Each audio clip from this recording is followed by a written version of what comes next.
Hey, what's up, everyone? This is me, Dre. This video is going to rile some feathers. It's going to piss off a lot of people, typically some whites and non-blacks, internet trolls, internet racists, bitches that want to come to a channel without showing their face or the real name, just to feel like they have something to say, but actually have nothing to say at all. This is about the myth of black on black crime, and it is a myth. When I make my videos, a lot of things that I do, especially as a black YouTuber, I draw a lot of inspiration from other black YouTubers, in particular, Jay Miller Speaks Out and Robert Perkins. I really love their channel. You guys should check them out.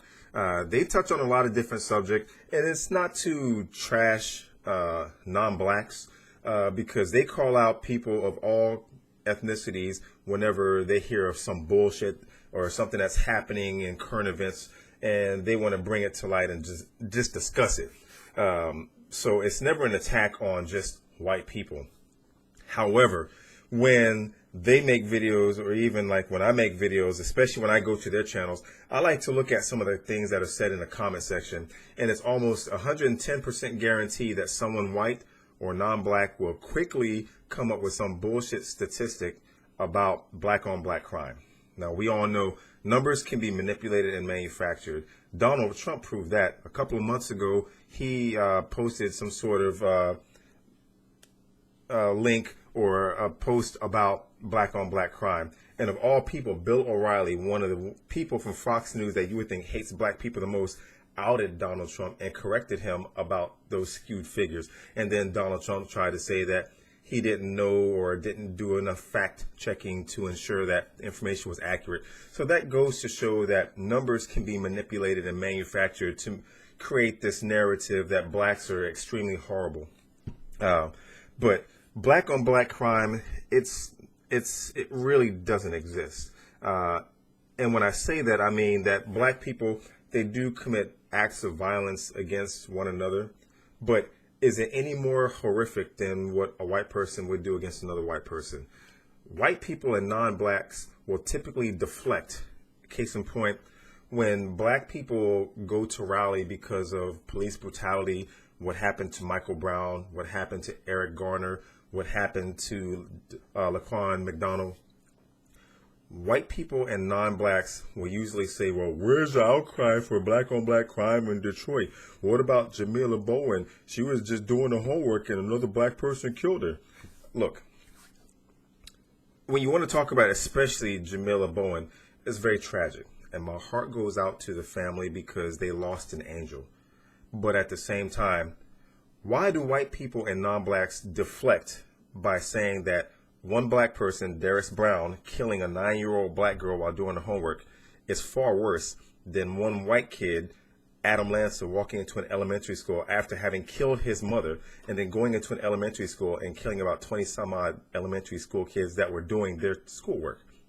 All of a sudden, when you touch upon those subjects, whites and non-blacks get very deflective and very dismissive about that type of subject, and they want to talk about how black people make up X% of the U.S. population. However, they make up X% of the prison population. In the news most recently, it was reported about a federal chemist who works for law enforcement who had tampered with about possibly up to 40,000 drug cases to where thousands of people were put in jail.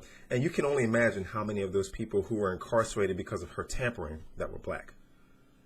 Now, it's easy to say because when it comes to crime or statistics, when it comes to black people going to jail, blacks are charged more for crimes that they may not have committed.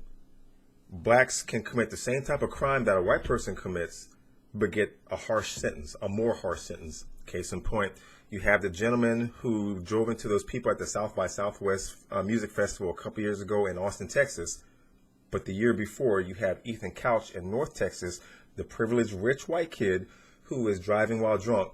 And they said because he didn't know right from wrong, having been rich and wasn't taught by his parents that driving while intoxicated is a wrong thing, even though to get a fucking driver's license, you take those type of tests, and anyone knows that getting behind the wheel while inebriated is fucking against the law. But he drove into a stationary car and killed 4 people. But the rich white kid gets 10 years probation. The black guy who drove into that group of people at the music festival, he got sentenced to life. So that's the difference. So when you talk about how crime and ethnicity, white people and non-blacks will always ignore what white people do because they want to focus on what black people do. And really, when you look at it quite honestly, when white people and non-blacks bring up black on black crime, the question is, do you really give a fuck about black people in those communities? Because it's easier to say that there's all this crime that's happening in those black communities, but do you really honestly think that black people just sit in their communities without any type of rallies or groups getting together and getting amongst each other and saying, let's stop the violence. Let's stop committing these horrible acts. Let's stop killing ourselves off. But all of a sudden we have Elliot Rogers who decides that he can't get a piece of ass. And because his father, who was a co-director for the Hunger Games, they didn't whoop his ass when he was younger, he would have a bitch fit because he would see a handsome couple of a man and a woman off somewhere and he'd get all jealous. So he decided he wanted to drive to a sorority and kill as many women as possible. And because they wouldn't open the door, he just started opening fire. He killed his roommate and another person. He killed a couple of other people, drove past a convenience store, shot one guy, killed him, and then when he crashed his car, he killed himself like a bitch because he didn't want to go to jail. But then all of a sudden, you have white people saying that it's a black problem and we need better gun controls. But the truth is this: when a white crime is committed, such as a mass shooting, there's always a cry for gun control. But when Jamila Bowen was killed by that black guy, there was no cry for gun control. Black people are asking for gun control, but you have to ask yourself, who's bringing the guns into the community? But all the same, going back to the subject of black on black crime, are black people committing crimes against each other? Technically speaking, blacks tend to live around each other. So when a crime is committed, it's going to be committed by someone who's also black. But what about white people who commit crimes? Because we all know Jerry Lee Loughner, James Holmes, white people, singular white people that had gone into situations and committed acts against multiple individuals, domestic terrorism. But white people and non-blacks want to focus the fuck on one black person in several instances where they're killing one other black person, or maybe an instance to where multiple people are wounded but not necessarily killed. But then you talk about mass shootings, which we all know the majority of mass shootings happening in this country are committed by white people. But nah, white and non-blacks want to deflect to what black people do.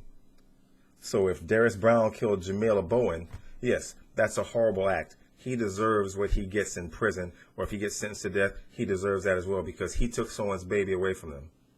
But Adam Lancer walking into an elementary school and killing about 20 little white kids, no one wants to talk about that because it's a white person killing someone white. It's not as critical, it's not as harsh as one black person killing one black child. That's the narrative that people want to speak about. And that's why with these videos and with this video right here, I'm almost 100% certain that some asshole or assholes are going to jump on with the comment section and talk about statistics and try to justify that black on black crime is far worse than white on white crime. Well, we all know that's all bullshit. Anyway, if you like this video, hope that you like, subscribe, and share. Don't forget to check me out on Facebook. Peace.